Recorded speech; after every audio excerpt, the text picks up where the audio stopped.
Hello, very and welcome to Progress Junior Golf with Live Sport Now and the England Golf Young Ambassadors. My name's Steve Jackson, and this is a very poorly Ian Waterhouse.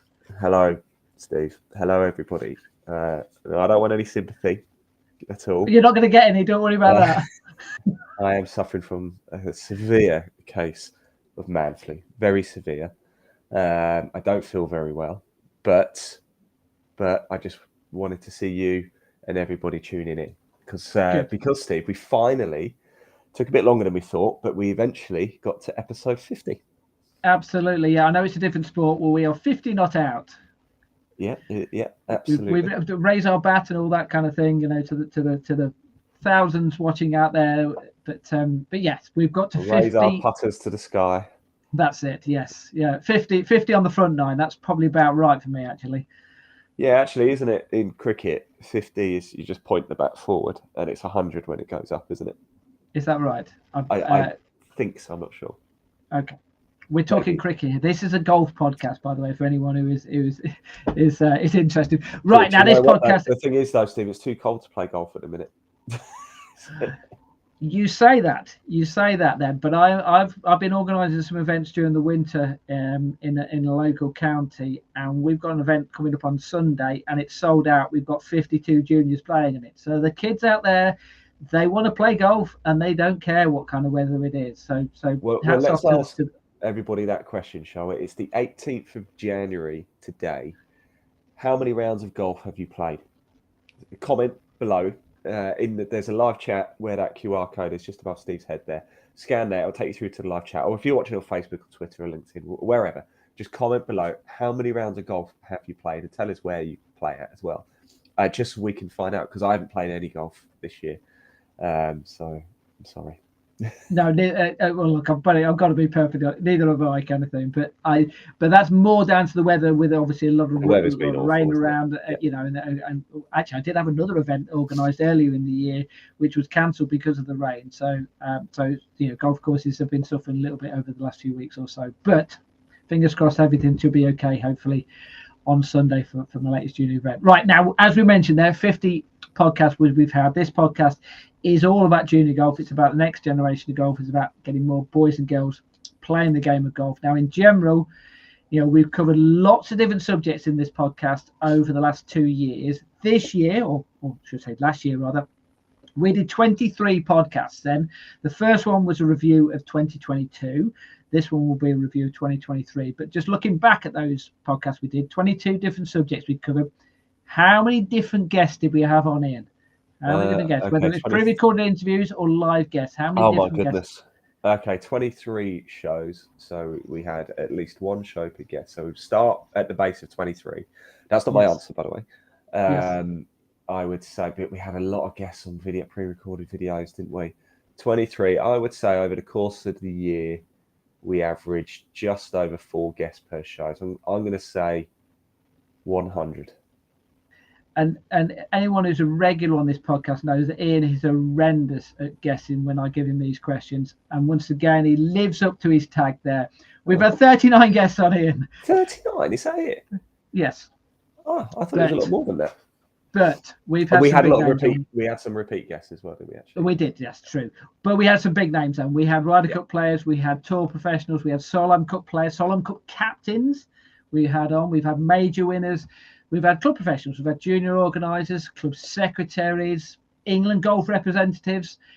We've had company bosses, golf company bosses. We've had junior tour organisers. We've actually had other sports. We've had sirs on. We've had a sir on this show, haven't we? We have, yeah. From another sport. We've had international golfers. We were talking about journalists. It earlier. Yes. 50 not out. Yes, absolutely. And we might see him a little bit later on. You never know. But one of the things which we have pushed with this Progress Junior Golf podcast is to give juniors a voice as well. So, okay, next question then for you. 39 guests on. How many of those have been England Golf Young Ambassadors then, Ian? Well, I don't want to look stupid. Different young ambassadors. Okay, different. I'm going to say 12. You're getting better. 13. So one out of every 3 guests that we've had on this program has been an England Golf Young Ambassador. So I think we're doing a good job there. We're giving them the opportunity to give a junior perspective on all the subjects that we've been covering.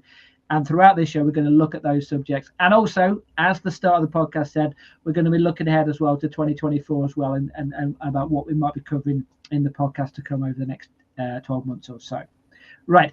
Do a little bit of housekeeping, and then we'll get on with the news, which will be a review. So just tell us, anyone who wants to get involved again, how they can do that, Ian.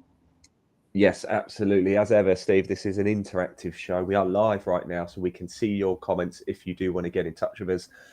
We'd love to hear from you. The live chat is open at Live Sport Now. There's a QR code just above Steve's head. You can give that a scan. It'll take you straight through to Live Sport Now on YouTube, where if you put your comment into that live chat, we can show it on screen.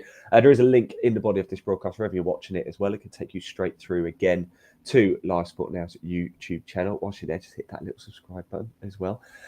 Also, at any point, if you do want to find out more about Progress Junior Golf, there is also a link to Steve's website in the body of this broadcast too. So give it a click. You can find out more information about Progress Junior Golf, but don't do it until after the podcast. Steve, yes, back to you. And as far as the podcast, as far as the website is concerned as well, it has all junior competitions in the country. I'm continually updating that as I find out where these events are taking place. There are already 500 junior events on there already, and that's from all the different tours, county events. And that's coming up in 2024. That's and last year there was over 1,000. So you can imagine how many more I still need to put on there. But yeah, that's throughout next year. In England, Ireland, Scotland, and in Wales as well. So throughout the UK and Ireland, we've got loads of events which people can play in. Right. First things first, then, let's look at the junior golf news from last year then. As it's normally the case here, I mean, we did do the junior news right the way through until April, but generally speaking, the start of the golf season traditionally is the US Masters. And there was... No. It's not. It's the Sunningdale Foursomes. But there was, and actually I should mention, and there were some juniors playing in that as well, but not the person who I'm about to mention, because the defending champion for the Sunningdale Foursomes wasn't available to play in it.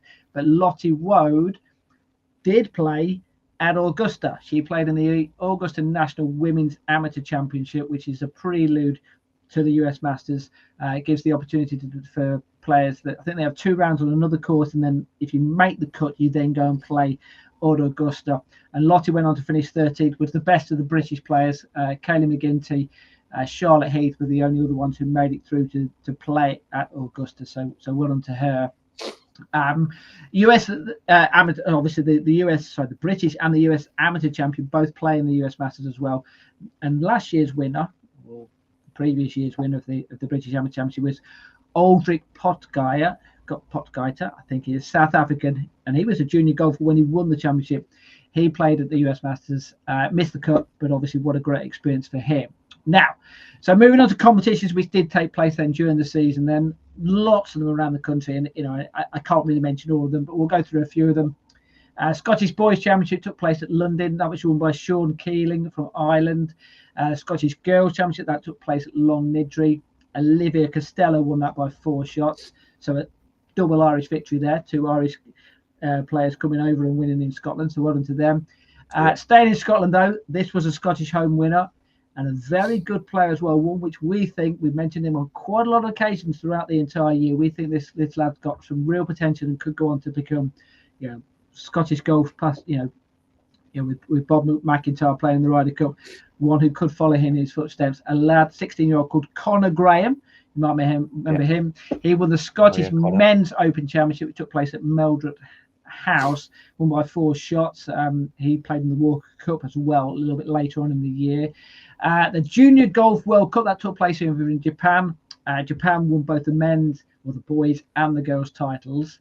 Back in this country then, some of the big competitions. The English Under-18s Amateur Championship, that was won by Alex Wells.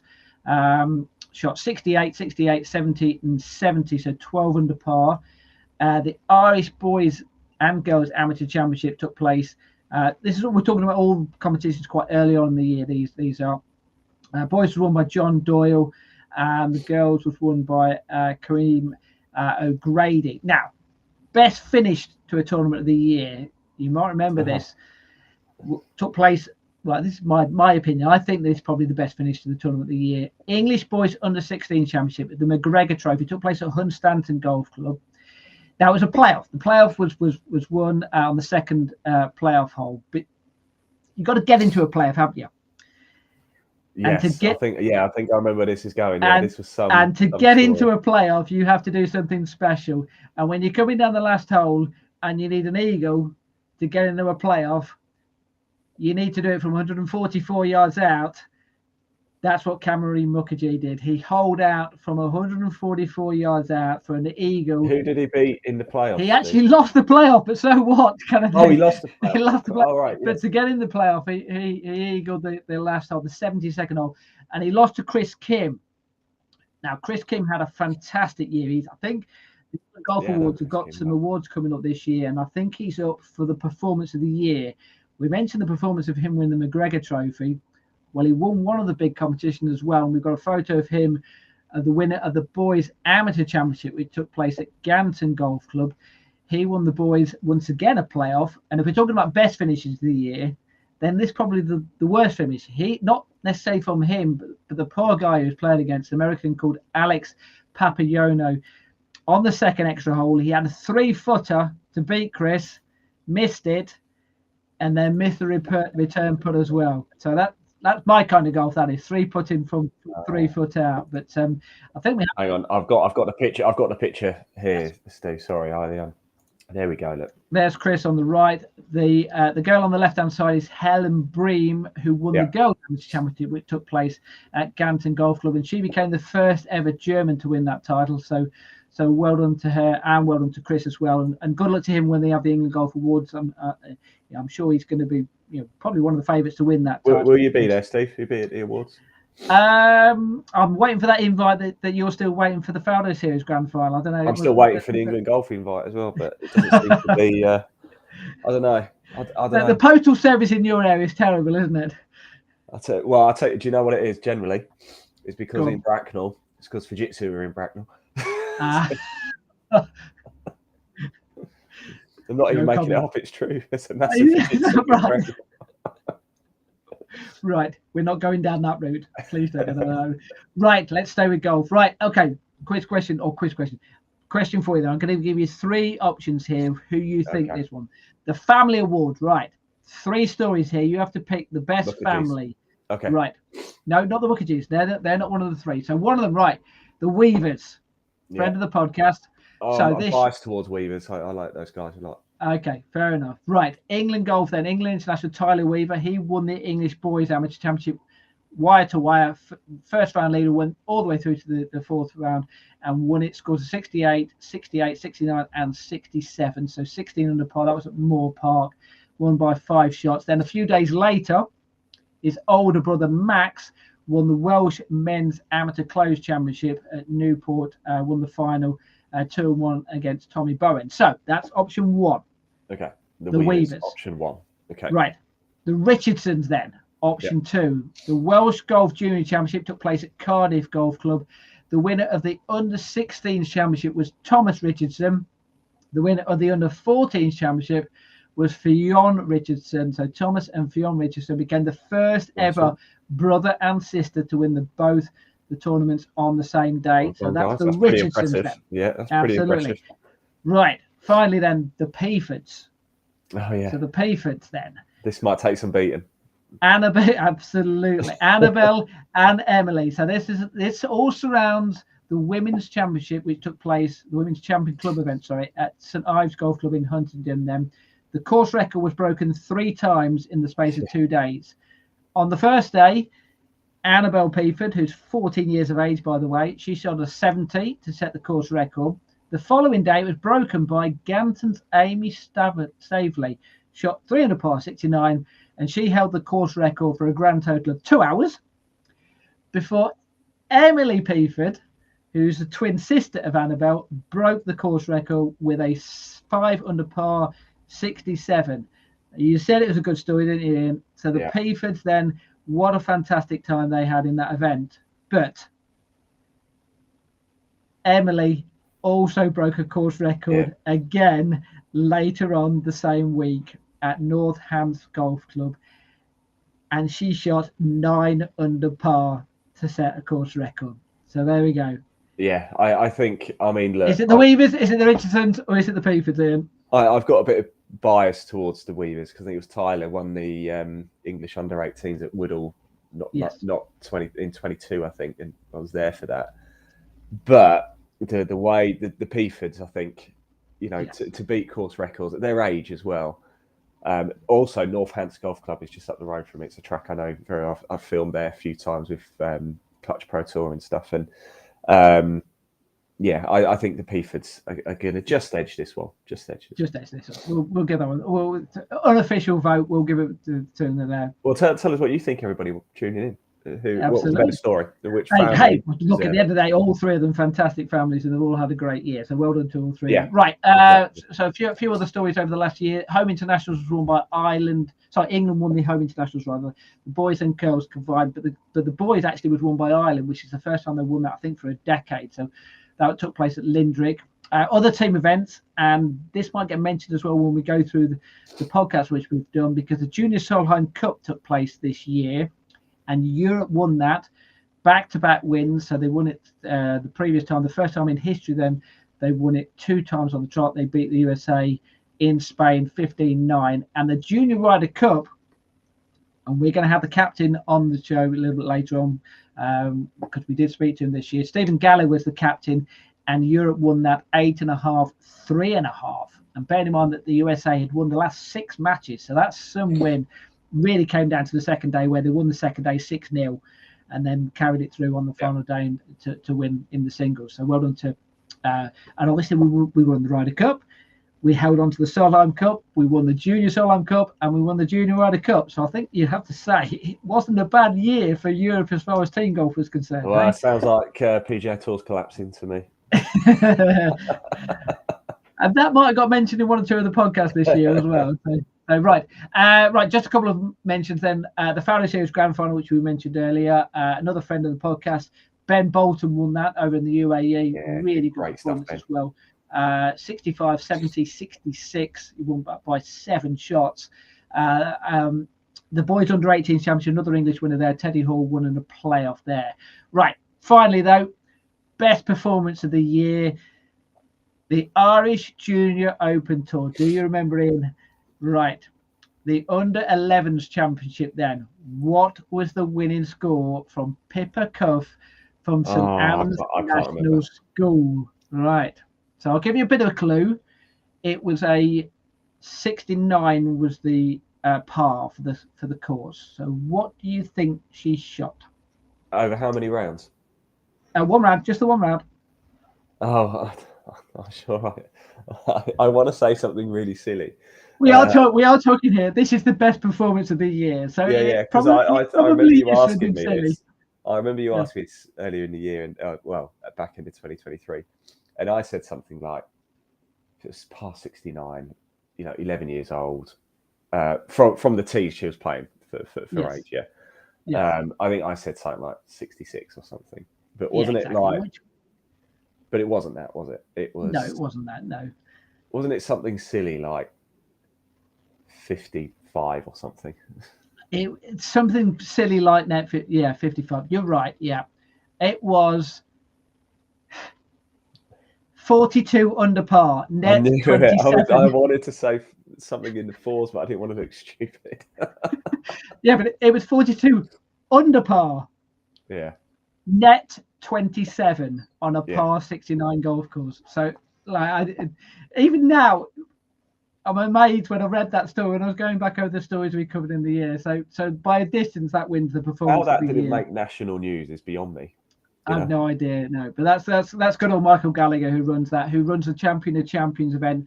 Little announcement I have to make as well, Ian, is the fact that I'm going out to the Champion of Champions next year. Take place in late July. I'll be there taking the photos for the grand final. So we're going to we'll do a proper good podcast on that. I think there are 40 different countries which will be representing in that grand final. So that'll be 250 juniors from across the world. So that's going to be a massive event for next year. So yeah, right. Let's look back then on 2023 then, because as we mentioned, 23 shows, 39 different guests. There was a few people who came on the podcast on a few occasions. Not 100. Not 100. Well, there might well have been 100 guests in total if we count me and you. Kind of. Yeah. 100 appearances of faces throughout the course of the year. It's probably about right. You know. Yeah, you might be. Yeah, that's but 39 different people. Yeah. Right. It all started off with we did the review of the year. Then we did like a beginner's guide to junior golf. So we had Aaron Lansby on, who is a former winner of the England Coach of the Year, and you know it was our way of kind of like almost reintroducing golf to the juniors out there, because you know there'll be people who watch this podcast who might be new to golf, might not know the terms and conditions. You know, so we went through, you know, may sound silly to some people. We went through what's a birdie, what's a par, you know, what's you know, because there are lots of terms which sound weird, don't they? If you don't know a sport, you know, if you know, I know you do handball. I'm sure there are terms in handball whereby people who know handball would know what it means. Not compared to golf, Steve. And I've never known anything like golf.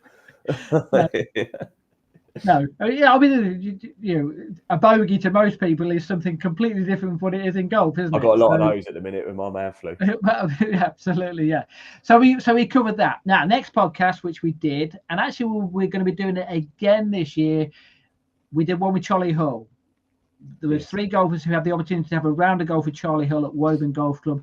That's been set up again. It'll happen again in February. But it was fascinating, the fact that we had a chat with Charlie, you know, and how role models, you know, the professional golfers, the big stars in the game, are role models to junior golfers. And that's what she did. She gave her time and gave those youngsters the opportunity to, you know, to have a round of golf. That was almost a year ago. Do you know? I know, you know, and you mentioned earlier about how, you know, the weather was pretty good on that day, you know, bearing in mind that, you know, it was late January, I think, when we did that. And actually, we also mentioned as well, of all the podcasts that we did during the year, it was the only one whereby I wasn't physically in the studio. We had a guest presenter, and who was that? Why weren't you there? I can't remember. I see, it wasn't me. You were there. It was England Golf Young Ambassador Jen Myers, who stepped in. Of course it was Jen. Yes. Yes. Yeah. Oh, she announced which university she was going to as well, didn't she? Is that right? During the show, and I think she went to Stirling in the end. She did. You're right. From the south coast right the way up to pretty much as far north as you can. Well, certainly far north than. I think that was London. Our most watched episode of the year, actually. Is that because Charlie or because of Jen? Or it certainly wasn't because of either of us two being involved. Certainly wasn't because of you and me. No, that's it. Yes. Right. So then we moved on. I mentioned a little bit earlier. We were talking competition formats. We had Ireland Junior Golf founder Michael Gallagher came on. Also, UK Kids organizer Nathan Jackson and England Golf Young Ambassador Courtney Martland. So we looked at the different kind of competition formats we can have in junior golf. You kind of alluded to it a little bit earlier, but something like Live as well, which has obviously brought a different type of format to professional golf, which really we hadn't seen before. You know, we've obviously seen team golf in the Ryder Cup and the Solheim Cup, but we've never seen it on a regular basis. And obviously we looked at that. We looked at Stablefords and the different ways that you can have junior competition. So, you know, different things which can attract different types of golfers, you know, because, you know, something, a medal format in junior golf can be tough, can't it, for very young golfers, because it can be brutal at times, can't it? So, you know, different formats which you can hopefully attract juniors into the game.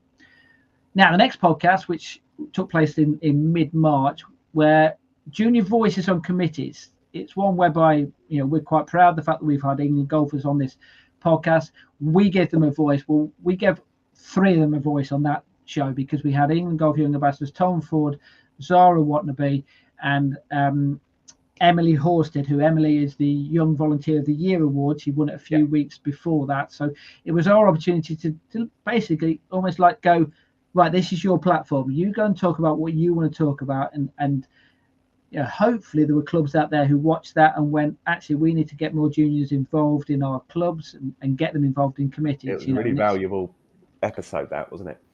Yeah, and there was an episode later on in the year whereby we had a junior organizer who was coming on for the first time, and that's some of the things which we explained to him, whereby try and get some juniors involved when you're organizing your club events, because then at least you can get their perspective on how how it runs and how and why they enjoy it. And sometimes you have to hear negative comments from the kids to go, actually, we aren't quite getting it right for the kids. So it was fascinating and important, the fact that we gave them the opportunity to speak on the show. Right, there was 2 podcasts we did consecutive where we looked at something which we'd never looked at really in the Progress Junior Golf Podcast, and that was coaching. We chatted a little bit about it, but we looked at coaching young golfers and coaching slightly older junior golfers. And obviously there is a massive difference, isn't there, in between coaching a 5, 6, 7, 8, 9-year-old to coaching a 14, 15, 16, 17, 18-year-old, isn't that? Well, I think the thing about golf, isn't it, is that it's a completely different game at different age groups, isn't it? Football is football. Okay, I know you're playing different pitch sizes, and 8-year-olds play 5-a-side as opposed to 11-a-side, but the principle is exactly the same. And with golf, though, there's so much to learn, so many things that can go wrong. It's almost a different game, and the way that you swing the ball and the clubs that you play. I mean, it's you can't teach somebody who's 8 to play the way that you would teach somebody who's even 11. Do you know what I mean? Absolutely. So we had PGA Club professional Phil Akers, who came on both shows. He spoke. He's a very experienced coach who works with younger golfers, works with older golfers as well. So he came it from the 2 different perspectives. And for the one where we were talking about the older junior golfers as well, we also got the point of view from Paul Broadhurst, of course, a former Ryder Cup player and a major winner at senior level as well. Had a long chat with him, and he actually was helping out with his junior open at his local club, which is Atherstone Golf Club. Pleased to say as well that I'm going to be helping out with their junior open this year, and Paul is hopefully going to be coming on again for that event as well. So be great to see him. We also had Unling Young ambassadors Olivia Whittle and Daniel Robson, who obviously gave their perspective of how the coaching got them into the game, and obviously has got both of them on to become young ambassadors. So we don't expect every player who's ever going to start playing the game at a young age to go on and become a young ambassador. But that's the kind of thing, if you get the love of the game, then you can get more out of these juniors than perhaps what you might think just by some good coaching. The next episode we did was slightly different because we had one person on, and we were talking about the Alexis Brown Golf Foundation, which is a charity set up in aid of Alexis Brown, who died very tragically overnight. She had a very rare condition, and on the back of that, you think of something, the tragedy of that, someone who played golf as a very young golfer, what do you try and bring out of that? Well, Ben Brown, who was the dad, came on, and he'd set up this foundation, and they've been running competitions to try and raise money for underprivileged golfers, people from backgrounds whereby, because Alexis was a mixed race young golfer, perhaps from a mixed race background, some of the racism which she'd faced when she was a young golfer as well. So fascinating to talk to him and what the good work that he was doing. It was a brutally open and honest episode, wasn't it? Go back and watch that, by the way, if you get the chance. All of the videos stay on Live Sport Now and Progress Junior Golf on YouTube and Facebook and wherever. Yeah, absolutely. Yeah, fascinating as well. And I'm pleased to say as well, just today he's contacted me today and says they've got another event set up in the foundation taking place at Nailcut Hall Golf Club in Warwickshire. So another big event coming up, and I'll be there for that. Right. So lots of different subjects we've spoken about. One thing which we hadn't touched upon, which we needed to, was about joining a golf club, because we mentioned about coaching the club. Well, what about how you actually go through that process of joining a golf club? So we got young ambassadors Tom Ford and Kennedy Murphy who came on, but also we got the club's perspective as well. So a former golf club secretary, John Gilding, came on, and so obviously you had it from the juniors' point of view, as when you first turn up at the golf club, how sometimes it was scary, sometimes a little being overawed. So you obviously had whereby John was trying to give it from a club's perspective as what they were looking for from a junior golfer, and also how they had to deal with one of the fascinating conversations, and I'm sure you remember this, was when we were talking about the interview process. Whereby you had to go through an interview to become a junior member at some clubs, kind of thing. And that can be scary at any age, but for and there's still some pretty old-fashioned clubs out there, isn't there? Yes, so we heard from John who basically tried to make it as informal as possible. At the same time, he obviously still wanted to meet them and still wanted to, I think he probably tried to avoid the phrase interview and tried to make it just a bit of a chat, just to find out a little bit more about what they wanted to do with their golf, kind of thing. So, but interesting talking, from a golf club's point of view and also from a junior's point of view. Now, the next one was one whereby you were heavily involved with this podcast, and that's when we talked about innovation in junior golf. So we had Golf Genius, who are a package whereby they use for events. I know England Golf have got involved with them now. They're using them to do all their events. They're a software company, aren't they? They produce live leaderboards and things like that. They do a lot more than that as well. Of course, yeah. Probably, one of the state of the art. Basically, they use a lot of innovation with the way that they use their system. James Sibbles came on, and we also had Stadium Golf's Nick Adicott, and that was great. So something a little bit different. Trying to use some stadiums. So they did an event at Twickenham, if you might remember. Yeah, they were looking to do some events at some other different venues, cricket venues, rugby venues. I think they did, didn't they? They toured it around the country. You went, didn't you? I didn't go to any, but you went. What was it like? Unfortunately, I couldn't actually make it to the event in the end. And typical, the event which I was hoping to go to was one of the ones that they unfortunately had to postpone, kind of thing, you see. So, but I know that we're going to be looking to them to try and do something similar this year as well. So, but, really interesting the fact that, and I know from your point of view, you're very keen on innovation within junior golf to try and attract juniors and use different ways. I know that one of the things with the Faldo series, you love the fact that let's use music, on the driving range, that type of thing, in the sense of, make it a little bit different. So it's just something, but it's not even really innovative. It's just having music. And I'll tell you who did it very well was Farnham Golf Club. And they did it when England Golf were there for the English under-18s, actually, the year Lottie Woad won it. And it just had music on the driving range, and local coffee vans had turned up, and it was just a real festival. It had a festival feel to it, whereas I've been to certain events, junior events as well, where you just almost wouldn't know there was an event taking place unless you really knew. Do you know what I mean? And I would have like the starters as well. They all do a very good job. But when it's juniors, they could be a little bit more funky. On the first tee is Steve Jackson. Yes. From Kedleston Park, and it's like, right, stepping up onto the tee right now. We've got Steve the Man Jackson from Kedleston Park. Take it away, Steve. Just something, I'm a big one for breaking from tradition, keeping the elements of tradition which make the sport great, but just moving forward as well. Just to mention as well, I know that we did actually mention this, might have been the last podcast to say it was coming up. It was postponed because of the weather, but we've got a night golf coming up on the Shire Junior Golf Tour coming up in a few weeks' time. So once again, that's just something a little bit different, playing golf in the dark. Have you ever played? I don't know if you asked you that question before. Yeah. Because if it's not hard enough finding my ball when it's light. Yes. Actually, I remember one of the first times I ever played night golf, and I remember hitting this shot and thinking, "Oh, that's nowhere near the pin." And my playing partner went, "Well, that looks pretty good." And I'm like, I wasn't aiming there. I was aiming somewhere completely different. And I got to the hole, and it was 3 feet away from the pin. Nice. And I wasn't even aiming there. I was aiming way left, and I managed to slice it and put it next to the pin. Maybe you should play night golf more often. Absolutely, yeah. Oh, by the way, I missed the putt. There you go.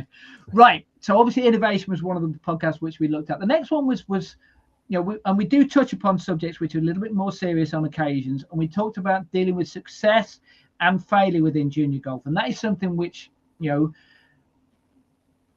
everyone has to deal with at some point. It's great when it's brilliant, it's great when everything's going well, but when it's not going quite so well, it can be tough out there. Golf is a brutal sport because I think some Tiger Woods might well have threw the comment. 156 players started the Open Championship. There are 155 who were failures and one winner. And that's how sometimes you have to forget, the fact that, just by doing well and around the golf, you don't have to win the tournament to have done well, and even if you don't do well, it comes down to your own definition of success, doesn't it? Making the cut might be you winning, basically. Yeah, absolutely. And the same dealing with success as well, not to become too fully yourself, because just because you win a competition doesn't mean that you're the greatest thing since sliced bread, kind of thing. And also it doesn't necessarily mean that you're going to go on to become a professional golfer and top professional. So no. Fascinating You've got to remember, even Tiger Woods lost more tournaments than he won. So. Absolutely, yes, yeah. And on that show, we had a couple of young ambassadors. We had George Coop and James Beard. By the way, a lot of the people I've mentioned so far, the England young ambassadors, that was their debuts on the podcast as well. So these people, first time they'd ever come on the podcast. They were all excellent as well. Absolutely, yeah. Well done to all of them to coming on. Yeah, they all contributed, all gave different perspectives on inevitably different perspectives on how they got into golf and some of the experiences that they've had during their time. They were new on the podcast, but we had an old face on as well.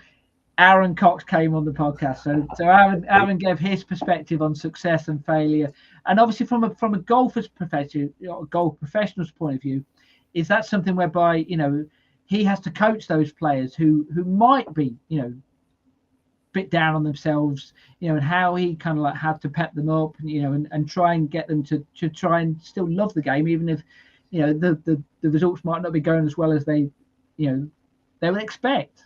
So fascinated to talk to Aaron. Well, can I just say, Steve, might have a little bit of breaking news actually, because Ash, who is the director of golf at Darwin Escapes, runs the Trilby Tour, has said there must be some Trilby Tour invites to be given out on this podcast for over 16s. So I know it's a junior golf podcast, but If there's anybody over the age of 16, 17, 18 as well, 16. Who might be interested, then yeah. Well, 16, 17, you're still a junior golfer. There we go. So I will speak to Ash and see if we can arrange some Trilby Tour invites to go out for some people. Absolutely. And actually, we will come to one of the podcasts which we covered, which was about golf tours, junior golf tours. So we'll mention a little bit more about the Trilby Tour, and we'll mention some of the other tours as well. We'll come to that in a moment. Right, next podcast which we did, which was just a one interview, and it was me. I was over in Ireland playing at a Legends Tour Pro-Am.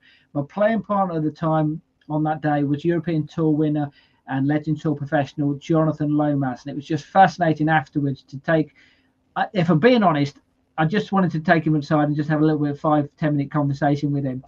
I think 45 minutes later we finished the interview, and I just thought, well, there's a podcast on its own, because it was just brilliant to talk to him about his experience of coming through junior golf and then playing at the highest level. So it was fascinating to hear from someone who been there, done it, and also now who is a senior golfer now, about how he looks back on his life and how he progressed through the junior ranks, because obviously it's a very different experience now from a junior golfer. So it's interesting how the things that he had to go through, and in some respects how more difficult it is now for juniors, and how much respect he has for those juniors who do go on to become professional golfers. So great to hear from him. Now, the next podcast, you might remember this one, because this is probably one of my favorites during the year, and it was one which we've always wanted to do, completely different. We did a rules quiz. We had 3 junior young ambassadors on. We had England Golf young ambassadors, Tom Ford, Daniel Robson, and Henry Price, and we did like a bit of a quiz, didn't we? We had 18 quiz questions, and we got them to hold their cards up to say A, B, C, or D. D, if they ever put D up, then they knew they got it badly wrong, because that was like the jokey answer. So realistically, it was A, B, or C for the quiz question. Actually, I think we've got a video here, because we had DP chief referee Mark Litton who commented, and it was fantastic for us because he did all the answers for us. Someone who, I've got to admit, when I put the 18 questions out, there was a few of them I just didn't know what the answer was, and well, we needed somebody who definitely knew what the answer was. So just to give you a flavour of the kind of questions which we did raise, here's Mark. Here's one of the ones which we did. So if you take a practice ring, take a divot which hits your ball, what happens? If the ball is moved by that divot, then you would have to replace it, and it would be a one-shot penalty. So that was the kind of questions they were getting, kind of thing, and that was the 18th question. And I think in the end we had a bit of a playoff, because I think 2 people They did, yeah. Yes. They all did well, actually. Yes. They all did really well. They did, you're right. But even then, there was a few questions whereby, we started off quite easy, didn't we? With sort of very, what we should have been easy questions. Then we started getting a little bit more tricky, a little bit more. Yeah. And then they started getting a few of them wrong. So even those juniors who felt as if they knew what all the rules were, and there are loads of rules out there. Let's be honest. Golf is not an easy sport to, we talked about the terms and conditions within golf. Well, trying to know the rules it can be, and we've seen plenty of professionals get it wrong as well, haven't we? I think, Steve. Actually, you got the story, and you had the story, of course, with the event that you covered. I don't know if it was last year or the previous year, whereby in the playoff, whereby they got the rules wrong, didn't they? Yeah, they did. Yeah, it was 2020 Pro Tour at Rockcliffe Hall up near Darlington, and Chris Hansen, of course, played 100 times on the European Tour. Was in a playoff against Dan Brown, actually, funnily enough, who's now playing on the European Tour. So they had a playoff, and Chris's tee shot went over a fence into some trees, but it wasn't out of bounds. And anyway, he picked up the ball, dropped it the other side of the fence, and even said to Dan, "Are you okay with me doing this? We think this is the right rules." We filmed it all live, of course. Went on, carried on. Chris won the tournament. And won whatever the prize pot was, only for it to go viral after. And I don't know, somebody got in touch to tell him that actually you've broken the rules. So Chris, fair play to him. He forfeited, DQ'd himself, and handed Dan the win. And now England Golf use that clip to teach their referees the rules of the game.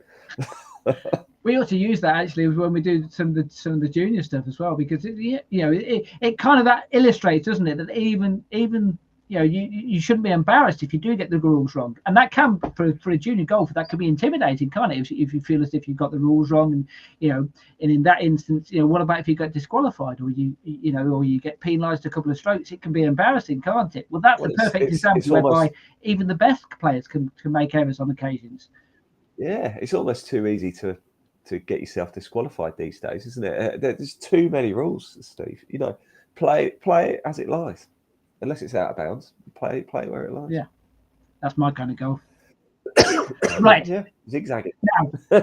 Now we've mentioned some of the people who we've had on this podcast, and we've had some big names on this podcast. But the next podcast was probably the one whereby we had the big names, because we did a show on elite junior team golf. We had Ryder Cup captain Stephen Gallagher, we had Curtis Cup captain Katrina Matthew, we had major champion Georgia Hall, and we had Austrian professional golfer Emma Spitz. So let's just give ourselves a flavour of some of the subjects we covered when we were talking about elite junior team golf. We covered the Junior Solheim Cup, as we mentioned earlier, the Junior Ryder Cup as well. So Katrina Matthew was someone who is going to be the Curtis Cup captain next year. So we had a bit of a chat about her, how she picks a team and all those types of things. This is just a flavour of what we chatted about. Obviously, I was up at the Vagliano a couple of weekends ago and watched that, which I think will probably be the kind of bulk of the team, the core of the team will come probably from those ones. So it was just nice to, I knew a few of them, but nice to introduce myself to the ones I didn't know. And then they had the junior Vagliano on at the same time, so got to see a couple of them playing. So yeah, it's just getting out there and seeing them a little bit. I'm going to go to a few events next year and see them all playing. So obviously I think the ones who are going to turn pro I know off now, so I know who's going to be available. So that's her talking about how she was looking at players for playing the Curtis Cup. And the reason so for those who aren't aware, the Curtis Cup is a match, an amateur match between the best lady amateurs in I think GB and Ireland against the best lady amateurs over in America. But there will be a lot of junior golfers who will be inevitably part of that squad because, generally speaking, as Katrina mentioned there, some of them will be turning professional and a lot of them she'll miss out on. But there'll be a lot of juniors involved in that. We'll probably win that one as well, won't we? Well, let's hope so. Yeah, absolutely. Let's go. Let's go for the clean sweep. Why not? Yes. Now, someone who was part of not just the Solheim Cup, but also the junior, I think the junior Solheim Cup she played in as well, was Georgia Hall. Had a chat with Georgia Hall at Centurion at a Ladies European Tour event. This is what her experience of when she was playing in that junior Solheim Cup. Obviously over the moon. As an amateur, it's great to have experiences like that and to be under high pressure situations. I think it sets you up really nicely for your professional career, as a lot of times you are under pressure and stress and a lot of people watching. So to have a lot of crowds at Junior Solheim and to play around the same venue as well as the actual Solheim Cup was very special. So that's Georgia Hall talking about her experience of when she played in the Junior Solheim Cup as well. Now the Junior Ryder Cup as well. Now the interesting thing about the Junior Ryder Cup is that it's boys and girls who play in that, whereas the Junior Solheim Cup is just for the girls. But someone who has played in that event on a couple of occasions is Australian professional golfer Emma Spitz. Also at Centurion Park, had a chat with Emma. This is what she said, her experience of when she found out she'd been picked to play in that match. I got picked for the Junior Ryder Cup the one year. I think I was just up in my room and I didn't really expect the call. I wasn't sure if I played well enough, and I got a call and they were like, oh yeah, like we just wanted to ask if you would be interested in playing. And I was like, interested? I'm like, sure. Yeah, I was so excited, and then I started screaming and everyone in my house was like, what is it? What's wrong? I was like, oh, I'm playing in the Junior Ryder Cup. So yeah, that was fun. And the second time round, obviously the experience of already playing in it as well, was it similar experience of when you found out again? Yeah, I think it's always like this excitement is always the same. I think it just means like so much in junior golf to be picked for that team. So I think it would be the same even if you play 7 times. Like I think it's like the same if you play the actual Solheim Cup or Ryder Cup. I think it's probably the same at your 7th time than your first time. So that was Emma Spitz there talking about her experience in that. And it was great, isn't it, the fact that these tour pros, we mentioned about role models, but the fact that they spoke to me and came on the podcast, they're some of the biggest names in the game, aren't they? That with Georgia Hall, Charlie Hurl, Stephen Gallagher as well, who we will see in a little while. But some of the biggest names in the game. It's great to have them on the podcast, isn't it, Ian? Oh, it's amazing. It shows the power. I mean, they all owe a lot their careers to junior golf, don't they? Really. And we'll get Tiger on this year. We can't. Well, hey, you joke. I almost got a very snippet with Rory earlier this year, or last year. No, I'm serious, Steve. There's a local golfer down there called Tiger. Yes. Tiger Smith. We'll get him on. Yes. Well, actually, I'll tell you what. I do know Tiger Adams. He's a pro golfer. Yes, we get him on. He plays Clutch Pro. Yes, get him on. Yes, I know Tiger as well. I also there's Robin Tiger Williams as well, who's from Peter and Milton Golf Club as well. And Peter and Milton's junior organizer came on, and he was talking on the podcast as well. But anyway, we digress. So next, there's plenty of time. Yes. I wouldn't it be great to get him on the podcast. Now, one of the other podcasts which we covered, we mentioned a little bit earlier, is we looked at junior golf tours, and there were a lot out there. We mentioned about over in Ireland. I've mentioned about the fact that I helped run the Shires Junior Golf Tour, which is based in the East Midlands in England. You've got the Northern Junior Golf Tour, who've been on this podcast the previous year. You've got the Robert Rock Junior Golf Tour. You've got the British Junior Golf Tour. So the Robert Rock and the British Junior Golf Tour tend to be more national. They tend to go all around the country. Over in Scotland, you have Stephen Gallagher organises one. There's 2 tours. There's the Scottish Junior Golf Tour and the Scotland Tour. And so there's lots of different tours, and they aim at different types of players as well, in the sense of some of them have shorter tees where they play them halfway down the fairway. Some of them are more, the Faraday Series, as we well know, that's aimed more at elite junior golfers. So it's fascinating to talk to the different types of people about what their target audience is and what the type of golfers they get in. And as always, we try to get some junior golfers on. So we had another debutant, Olivia Whittle, England Golf Young Ambassador. She came on about her experience of playing in different types of tours as well over the years as well. And we had Stephen Gallagher on as well, who runs his own tour up in Scotland. And you've obviously mentioned about the Faraday Series, but you've experienced there, and you mentioned about the Clutch, which you've worked with as well. They do some junior parts of their tour as well, don't they? Yeah, they do. 2020 did it as well. Now they have their junior opens and junior events, and I think people are starting to come around that the juniors, they are the future of the game, and they need to be looked after and not being made to sit through a stuffy interview in order to join a club. We need people to join golf clubs. We need juniors to be members of golf clubs, and so let's make it easy for them and not make it hard. And then when you've got people like Tom at Clutch now opening up a junior golf tour, and you've got Chris and Adam at 2020 opening up a junior golf tour, you've gone from basically, other than just sort of local club competitions and county competitions to being able to tee it up at the Belfry with all the advertising hoardings around, looking like you're playing a real pro event. It's something quite special.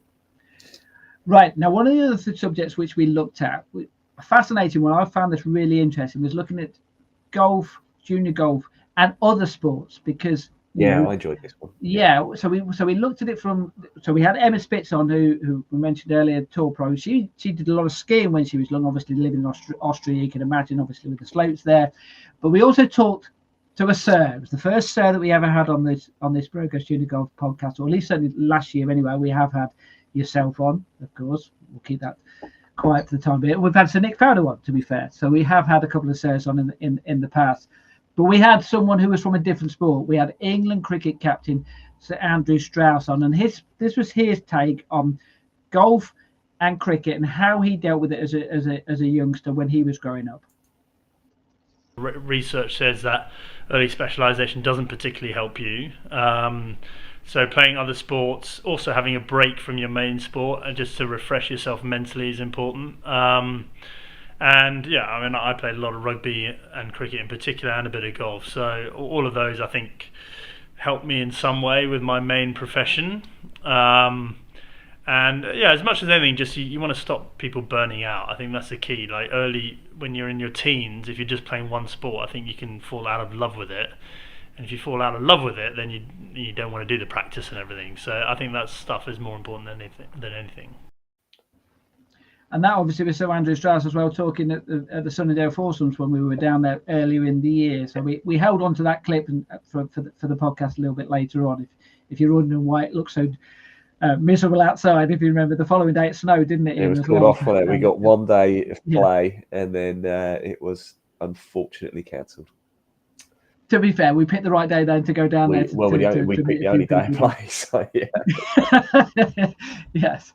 Now, Andrew Strauss there mentioned about turning professional, obviously got from a golf point of view. That was the next podcast. So we looked at, junior golfers, about how you actually go about turning professional, because obviously, there are lots of different ways to go about it. You don't have to become a tour pro. You can become, club pro. You can work in different ways. So we looked at the different options facing junior golfers. And actually we had England Golf Young Ambassador Daniel Robson on, who had recently turned professional. So that was fascinating talking to him about the journey that he'd made into turning professional as well.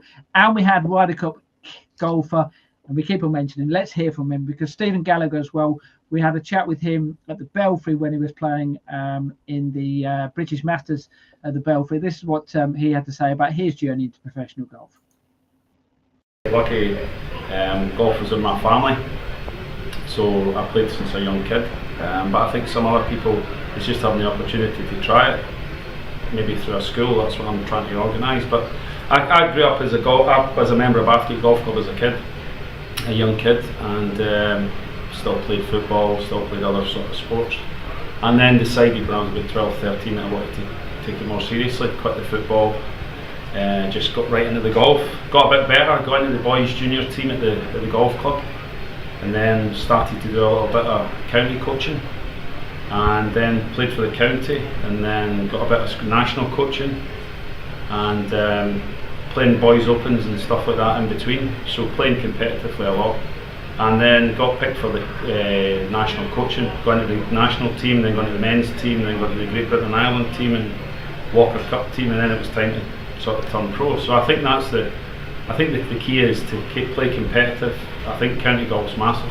I'd love to see a comeback in Scotland, definitely, where the best play against the best more often. I think it's been lost a little bit at county golf. So I think that's the pathway to sort of, if you want to be professional. But apart from that, I think the key is to try golf, know that you like it, and then join your local club. So that was Stephen Gallagher talking about his journey into professional golf. The next podcast, we mentioned about the fact that we try and touch on different subjects, and some of them a little bit more serious than others. I think perhaps the one which was the most serious that we looked at throughout the entire year was mental health in junior golf, because, golf is a sport. We have to treat it as a sport. We try and make it as fun as possible, but there are times whereby it's important, and we had England Golf Young Ambassador Emily Horsted on, and she said that she uses golf with her school. It helps her. It helps her relax. It helps take a bit of stress away from, daily life. And you do have to remember that these kids are having exams. They have in time. Without going into too many details, I've just been to my son's parents' evening this evening before we started this podcast. So, and it's an eye opener to see the kind of things that they're having to go through. And golf, sometimes it can get in the way of the studies, but sometimes it can actually be helpful for the studies. So it was fascinating to hear from Emily. And also we had England Golf lead safeguarding officer Petra Devana as well, who obviously, as far as safety is concerned and mental health, she gave some of the people, if you do have any issues as far as that is concerned, please go onto the England Golf website if you do have any issues with mental health. You've got to wonder though, haven't you, Steve? Like these days, like now's a good time, isn't it? Like we talk now and things are a lot more open than they used to be than say 20 years ago. So I wonder how many really talented golfers, who had the ability to make it to the top but didn't quite get the support they needed from mentally, who probably should have made it but never did because the support just wasn't there. Now it's good because we've made these strides now, isn't it? And it's also just moving into the next podcast we did as well, something which junior golfers and people in general have to deal with now more than perhaps 5, 10, 15, certainly 20 years ago. Social media. And that's a podcast which we covered social media within junior golf. We had influencer Mia Baker on. She obviously gave her take on it as well. And we also had the England Golf Young Ambassador Kai Williams, who looks after the social media for the England Golf Young Ambassador as well. So I know, and you as well, someone who works in the media industry as well, something where you got involved in that podcast and gave your perspective on social media and how it can help, but also you have to be a bit wary of it at times. Yeah. No, I'm a big fan of it. Now we've gone from having to buy a newspaper to getting the instant information, and used correctly, it's a really powerful tool. But it's like any walks of life, for any industry is the same. Everything it's called development. It's called moving forward. You'll always get some idiots. And it doesn't matter what the development was. You just thought it'll just happen, unfortunately. But just got to be better than them. Now, the podcast that we did at the start of November was one about running a grand final. And the reason why we did this is because, personally speaking, I just ran two grand finals, one for the Shires Junior Golf Tour and one for Warwickshire Golf Union. We went through the processes that I went through, setting it up, getting the players there, running on the day, and then afterwards as well. And that process now has already started again for me, for looking ahead to this year, you see. So it's not just a case of you always have to throw it together with 2 or 3 weeks notice. The process starts well in advance, and from my point of view, I have no issue whatsoever sharing that with people to try and give them a little bit of help and advice about how you go about running these grand finals and trying to make them. I'm not a great fan, I'll be honest, of using the phrase grand final, because it makes it sound as if you have to be the best player in the world to play in this grand final. I would prefer to call it, and there is a golf club out there which does do this. They call it the Festival of Golf, and I like that. The fact that make it sound as if we're just having a good old time here, and anyone is welcome, kind of thing. So you'd rather win a grand final, wouldn't you, than a Festival of Golf? Well, true, and I get that kind of thing. But there are ways of making it sound more fun and giving prizes. One of the things which I've mentioned to you, mentioned in that show, was the fact that I give a calendar to every player who made it through to the grand final. Of action photos of them during the year. You see, so just my way of saying to them, thank you for taking part in the event this year, and this is the memories of your year, kind of thing. So there are ways of doing that.